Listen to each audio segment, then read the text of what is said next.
Berjumpa lagi dengan Ibu Yuli dalam muatan pelajaran Ilmu Pengetahuan Alam. Bagaimana kabarnya? Semoga semua dalam keadaan sehat ya dan tetap semangat. Hari ini kita akan mempelajari tema 4 tentang globalisasi, subtema 1 globalisasi di sekitarku, dan pembelajaran 1 tentang pembangkit energi listrik. Adapun materi yang akan kita pelajari hari ini, yang pertama yaitu tentang sumber energi penghasil listrik. Kemudian yang kedua yaitu proses menghasilkan listrik. Yang ketiga, bagaimana cara mengalirkan energi listrik. Kemudian yang keempat, pemanfaatan energi listrik. Dan yang kelima, cara menghemat energi listrik. Penasaran dari mana asal listrik yang kamu gunakan sehari-hari? Dari mana ya? Nah, jawabannya adalah berasal dari pembangkit listrik. Pembangkit listrik tenaga uap yaitu pembangkit yang menggunakan uap panas untuk menggerakkan turbin. Yang kedua yaitu PLTN atau pembangkit listrik tenaga nuklir. Adalah suatu sumber energi listrik yang dihasilkan dari reaksi fisi yang terkontrol. Nah, pada reaksi fisi ini akan dihasilkan panas yang akan menghasilkan uap, sehingga uap ini akan menggerakkan turbin yang akan menghasilkan listrik. Kemudian yang ketiga, di sini ada contoh gambar, ada PLTS atau pembangkit listrik tenaga surya, yaitu pembangkit listrik yang mengubah energi surya atau matahari menjadi energi listrik. Kemudian yang keempat yaitu pembangkit listrik tenaga gas, PLTG, yaitu pembangkit energi listrik yang menggunakan peralatan atau mesin turbin sebagai penggerak generatornya. Yang kelima yaitu PLTA atau pembangkit listrik tenaga air.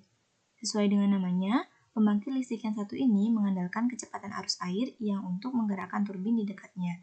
Nah, turbin yang dipasang berfungsi sebagai pemicu arus air yang dibutuhkan. Yang selanjutnya yaitu PLTD, pembangkit listrik tenaga diesel. Pembangkit listrik tenaga diesel adalah pembangkit listrik yang menggunakan mesin diesel sebagai prime mover.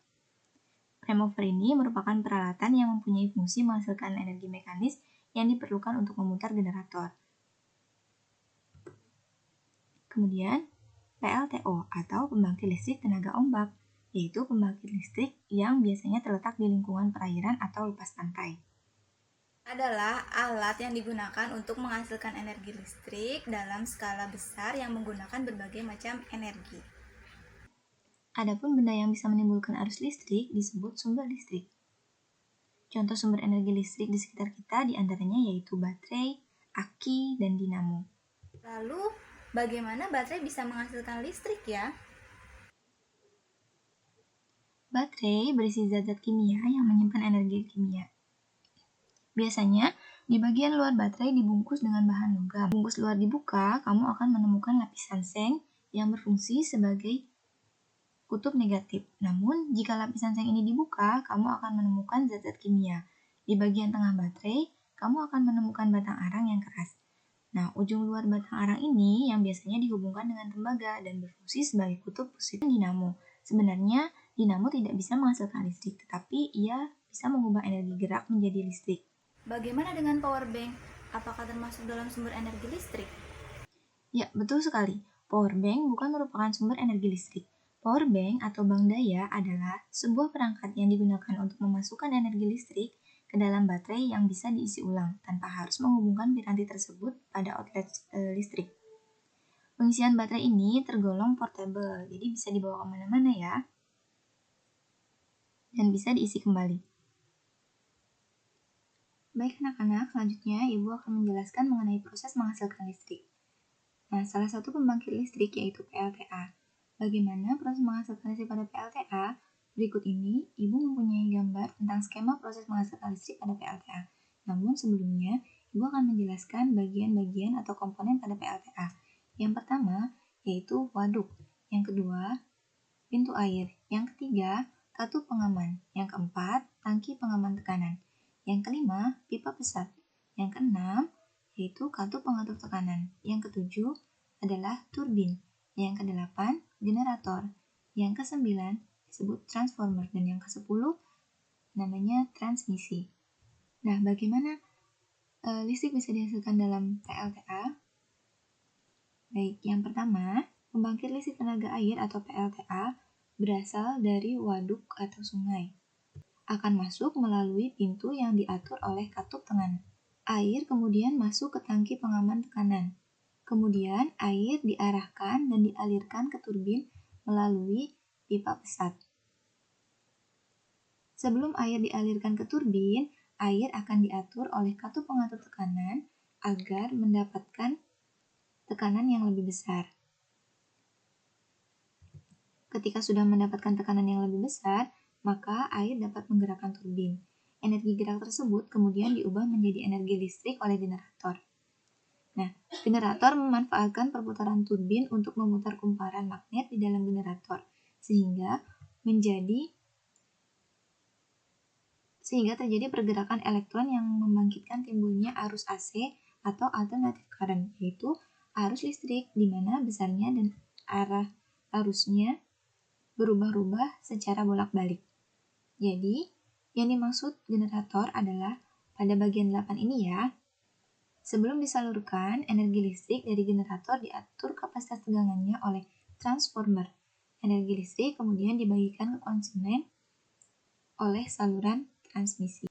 Nah, itulah proses menghasilkan listrik pada PLTA. Nah, sekarang bagaimana listrik tersebut dapat sampai ke rumah kita?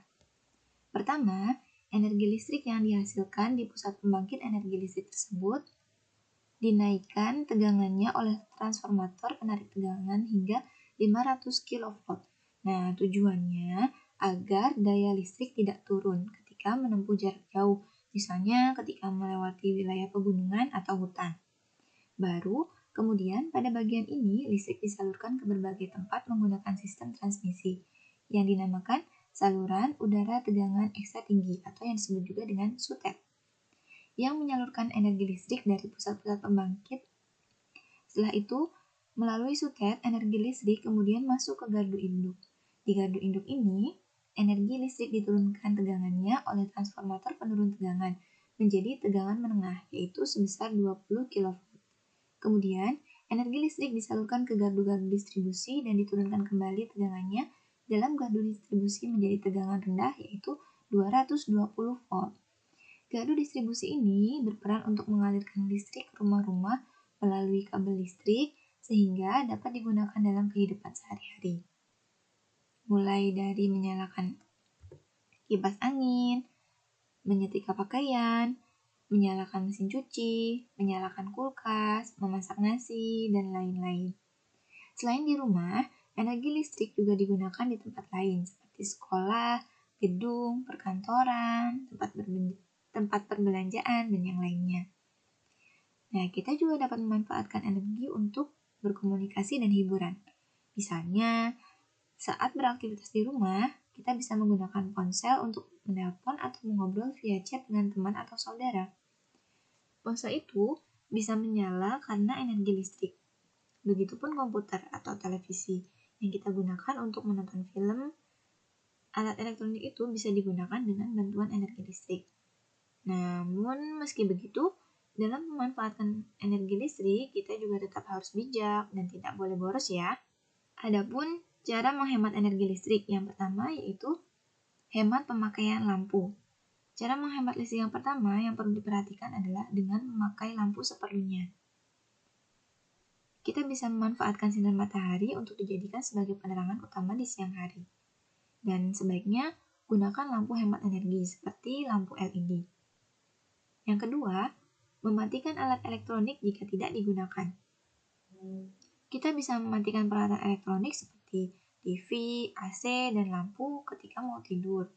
Untuk lain, kita juga bisa menghemat listrik dengan cara mencabut kabel atau peralatan elektronik dari saklar ketika sedang tidak digunakan. Nah, pada saat kita membiarkan charger handphone atau kabel peralatan listrik seperti TV, radio, komputer, atau lainnya terpasang pada saklar ketika sedang tidak dipakai, maka arus listrik tetap mengalir pada kabel ke peralatan elektronik sehingga kondisi tersebut akan membuat listrik menjadi terbuang. Bahkan tandon air. Air merupakan kebutuhan yang sangat penting dalam kehidupan sehari-hari. Untuk memompa air dari sumur atau PDAM, kita membutuhkan pompa air. Pompa air ini bisa bekerja dengan baik jika mendapatkan aliran listrik yang cukup. Untuk itu, ada baiknya gunakan tandon air di atas rumah sehingga tidak perlu menyalakan pompa air setiap saat hanya untuk mencuci piring, mandi, atau mencuci. Baik anak-anak, sekian materi pembelajaran hari ini. Semoga kalian memahaminya ya. Sampai jumpa pada pembelajaran selanjutnya. Wassalamualaikum warahmatullahi wabarakatuh.